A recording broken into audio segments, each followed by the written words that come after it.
Hello दोस्तों, आज मैं लेके आया हूँ आपके लिए एक नई वैकेंसी जिसका नाम है एम्स देवधर। एम्स देवधर में निकाली गई वैकेंसी है दोस्तों। यहाँ पे बहुत सारे पोस्ट्स के ऊपर वैकेंसी निकाली गई है और आप जैसा कि आप सबको पता है एम्स लगातार इस साल वैकेंसी निकालने के मूड में है और 2024 तक आपको देश में जितने भी एम्स हैं आपको यहाँ पे उनमें वैकेंसीज देखने को मिल जाएगी। तो अगर आप एम्स में नौकरी प्राप्त करना चाहते हैं तो ये आपके लिए सुनहरा अवसर हो सकता है। इस वीडियो को पूरा देखें। एम्स देवधर में जितनी भी वैकेंसीज हैं सारी की सारी इन्फॉर्मेशन आपको इस वीडियो में देखने को मिल जाएगी। वीडियो पसंद आया तो मेरे चैनल जॉब बाय अमित को सब्सक्राइब करना, वीडियो को दोस्तों लाइक करना ना भूलेगा। दोस्तों एम्स देवधर में जो वैकेंसी निकाली गई है उसकी जो ओपनिंग डेट है यानी फॉर्म भरना स्टार्ट हो चुके हैं 27 अक्टूबर 2023 से, जो कि 16 नवंबर 2023 तक इसकी लास्ट डेट है। ये चीज़ आपको नहीं भूलनी है। यहाँ पर जो वैकेंसी निकाली गई है वो कौन कौन से डिपार्टमेंट में निकाली गई है उसके सामने आपकी डिटेल दी गई है, जो कुछ इस प्रकार है। यहाँ पर दोस्तों assistant administrator officer, librarian grade 1 documentalist, medical social worker, junior account officer, technical assistant, librarian grade 3 office assistant, hostel warden, store keeper, junior engineer electrical, junior engineer civil और junior engineer AC and refrigerator, lab technician, pharmacist की भी vacancy है दोस्तों, cashier, lab attendant, junior warden keeper और hospital attendant grade 3 nursing ordinary की vacancy निकाली गई है। जहां पर दोस्तों 18 टोटल डिपार्टमेंट हैं और यहां पे जो वैकेंसीज की संख्या है दोस्तों वो आपके सामने दी गई है 91। और कैटेगरी वाइज दोस्तों यहां पे अलग अलग तरीके से वैकेंसी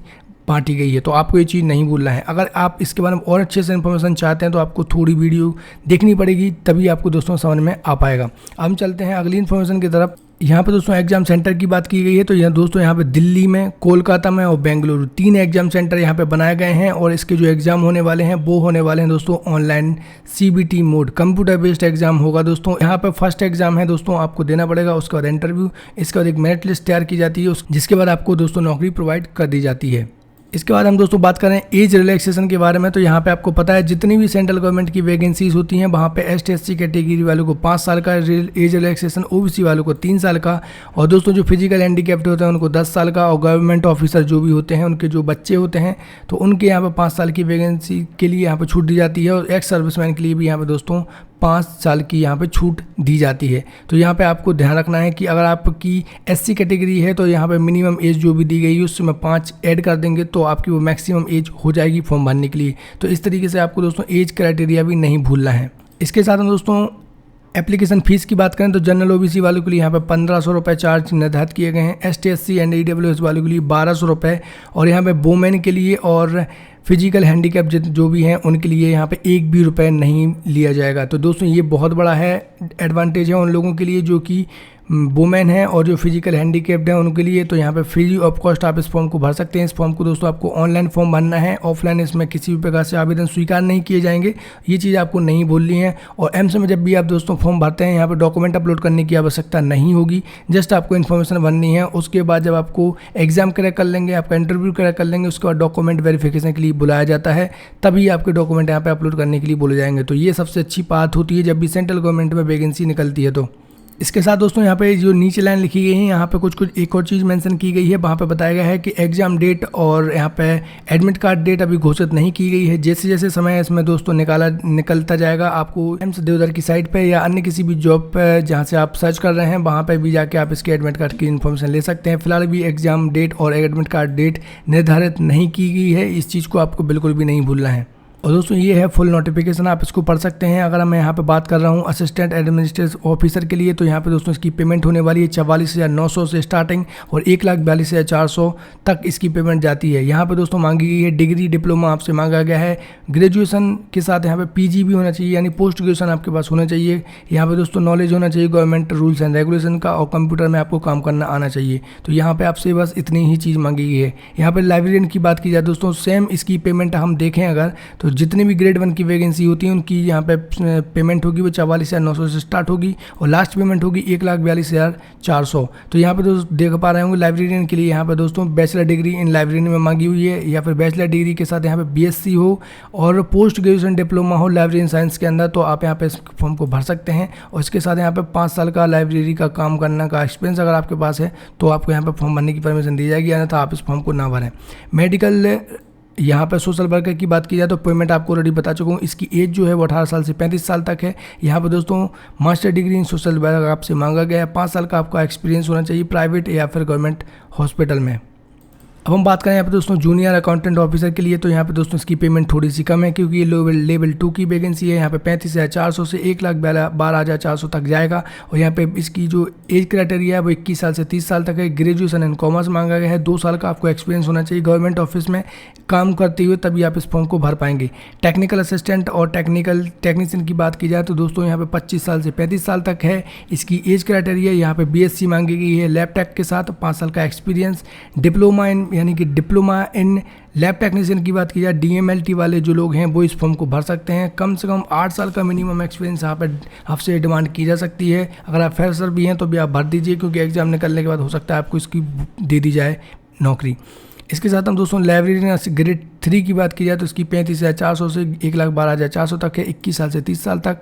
यहाँ पे bachelor degree in library science में मांगी गई है। Bachelor degree in BSc plus post graduation diploma degree भी मांगी गई है। यहाँ पे अगर आपके पास लाइब्रेरियन की डिग्री नहीं है तो यहाँ पर दोस्तों अगर आपने डिप्लोमा भी किया हो तो भी आप इस फॉर्म को भर सकते हैं। 2 साल का दोस्तों मिनिमम एक्सपीरियंस आपके पास होना चाहिए अंडर द सेंट्रल गवर्नमेंट या फिर ऑटोनोमस, यानी कि किसी भी प्रकार की अगर आपकी यूनिवर्सिटी है जहाँ पे गवर्नमेंट प्राइवेट वगैरह, तो भी आप इसमें एक्सपीरियंस लेटर वहाँ का लगा के इस फॉर्म को भर सकते हैं। इसके साथ हम ऑफिस असिस्टेंट की बात करें तो यहाँ पे दोस्तों किसी सब्जेक्ट से ग्रेजुएशन पास करके आप बैठे हुए हैं या आप कंप्यूटर चलाना आपको आता है तो यहाँ पे भी इस फॉर्म को भरने का आपके पास शानदार अवसर है। यहाँ पे 21 साल से लेकर दोस्तों 30 साल तक की एज आपसे मांगी गई है।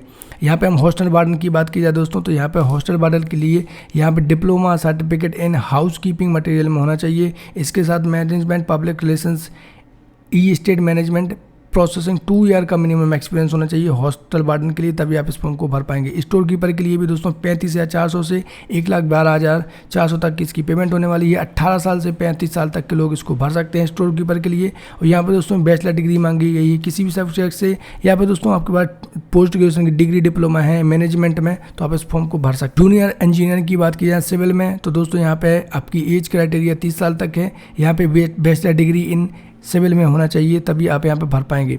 इसके साथ दोस्तों हम बात करें जूनियर इंजीनियर इलेक्ट्रिकल वालों के लिए तो यहाँ पे 30 साल से ज़्यादा आपकी एज नहीं होना चाहिए। इसमें भी दोस्तों इंजीनियरिंग मांगी गई है इलेक्ट्रिशियन सब्जेक्ट से, वो अगर आपकी है तो आप इस फॉर्म को भर पाएंगे। Junior engineer AC and refrigerator, A और .C का मतलब होता है AC और R का मतलब हो रेफ्रिजरेटर। तो यहाँ पर दोस्तों 30 साल से ज़्यादा आपकी उम्र नहीं होना चाहिए। इलेक्ट्रिकल आपका सब्जेक्ट होना चाहिए, मैकेनिकल सब्जेक्ट होना चाहिए और आप इस फॉर्म को सीधा भर पाएंगे। अब हम बात करें दोस्तों लैब टेक्नीशियन वालों के लिए तो यहाँ पर 10+2 और DMLT का डिप्लोमा आपसे मांगा गया है। Bachelor degree in lab technology में है तो अभी आप इस फॉर्म को भर सकते हैं। 29,200 से लेकर 92,300 तक आपकी यहाँ पे पेमेंट जाती है। फार्मासिस्ट की बात की जाए दोस्तों तो यहाँ पे डिग्री डिप्लोमा आपके पास कुछ भी है और आप रजिस्टर्ड हैं आपकी फार्मेसी काउंसिलिंग ऑफ आपके राज्य से या फिर सेंट्रल गवर्नमेंट से तो आप इस फॉर्म को सीधा भर सकते हैं। 29,000 से स्टार्टिंग होने वाली है और 92,300 रुपये तक इसकी पेमेंट जाती है। 21 साल से लेकर 27 साल तक की उम्र में आप इस फॉर्म को भर पाएंगे। इसके साथ हम अगली बात करें यहाँ पे कैशियर के लिए वैकेंसी जो निकाली गई है उसमें 25,500 से लेकर 81,100 तक इसकी लास्ट पेमेंट जाती है। और यहाँ पे जो बैचलर डिग्री मांगी गई है वो मांगी गई है BCom ऑनर्स से हो या फिर प्लान हो और इसके साथ दो साल का मिनिमम आपका एक्सपीरियंस होना चाहिए। कंप्यूटर चलाना आपको आना चाहिए, आप इस फॉर्म को भर पाएंगे। लैब अटेंडेंट ग्रेड 2 की वैकेंसी की बात की जाए 19,900 से 63,200 तक इसकी पेमेंट जाती है। DMLT आपसे मांगा गया है, 2 साल का मिनिमम एक्सपीरियंस आपके पास होना चाहिए। जूनियर वार्डन की हम बात की जाए दोस्तों तो 19,900 से 63,200 तक 35 साल से लेकर 45 साल तक के लोग इस फॉर्म को भर सकते हैं। ग्रेजुएशन होना चाहिए किसी भी सब्जेक्ट से और 2 साल का किसी भी इंस्टीट्यूशन में आपको वार्डन का काम करते हुए होना चाहिए। उसका एक्सपीरियंस लेटर आपसे डिमांड किया जा सकता है। हॉस्पिटल असिस्टेंट अटेंडेंट ग्रेड 3 की बात की जाए दोस्तों तो इसको नर्सिंग ऑर्डिनरी भी बोलते हैं। 18,000 से स्टार्टिंग होगी, 56,900 तक इसकी लास्ट पेमेंट जाती है। मैट्रिकुलेशन यानी 10th पास वाले लोग जैसा कि आपको दोस्तों EMT बोलते हैं, अगर आपके वो सर्टिफिकेट है तो आप इस फॉर्म को सीधा भर सकते हैं। आपके पास यहाँ पे एक्सपीरियंस भी होना चाहिए हॉस्पिटल में काम करते हुए। इसके साथ हम दोस्तों थोड़ा सा इसके एग्जाम पैटर्न की बात की जाए तो एग्जाम पैटर्न यहाँ पे हर एक वैकेंसी के लिए अलग अलग बताया गया है। इसकी लिंक मैं डिस्क्रिप्शन से दे दूंगा, आप इसके एग्जाम पैटर्न को जरूर एक बार वॉच कर लीजिएगा कि किस तरीके से क्वेश्चन आपने पूछे जाने वाले हैं, क्या क्या आप कराने वाला है। चूंकि ये वीडियो बहुत ज़्यादा लंबी हो जाएगी इसलिए मैं आपको एक एक करके नहीं बता रहा हूँ। अगर आप कमेंट बॉक्स में कमेंट करेंगे तो ऊपर भी दोस्तों एक सिंगल वीडियो बना दूंगा तो आपको इसमें और अच्छे से समझ में आ जाएगा।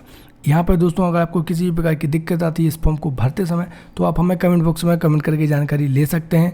अगर आपको वीडियो पसंद आई हो तो चैनल को सब्सक्राइब करना, वीडियो को लाइक करना दोस्तों ना भूलें। मिलते हैं अगली वीडियो में एक नई जानकारी के साथ। आप अपना बहुत ध्यान रखिए। जय हिंद।